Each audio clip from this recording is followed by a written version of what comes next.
কি মনে হয় এটা দিয়ে ওর মাথায় একটা বাড়ি মারবো? না, মারা যাবে না, কারণ আমরা এখানে ইংরেজি শিখতে আসছি।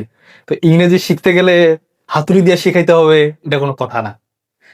কিন্তু এটার আমরা ব্যবহার করতে পারি, সেই ব্যবহারটা আমরা কিভাবে করব আমাদের স্পোকেনে, সেটা আমরা এখন প্র্যাকটিস করব হাতুড়ি দিয়ে। কিভাবে সেটা দেখেন। আমার একটি হাতুড়ি আছে, এটা ইংলিশে কি হবে? I have a hammer. I have a hammer. Hammer. আমার একটি হাতুড়ি নাই।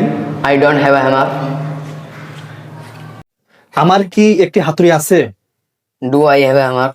আমার কি একটি হাতুড়ি নেই? Don't I have a hammer? কেন আমার কাছে একটি হাতুড়ি আছে? Why do I have a hammer? কেন আমার একটি হাতুড়ি নেই? Why don't I have a hammer?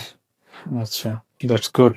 এই যে যদি ও যদি এগুলো যদি না বলতে পারতো, তাহলে এটা দিয়ে ঠিকই ওর মাথায় একটা মারতাম আজকে হাতুড়ি।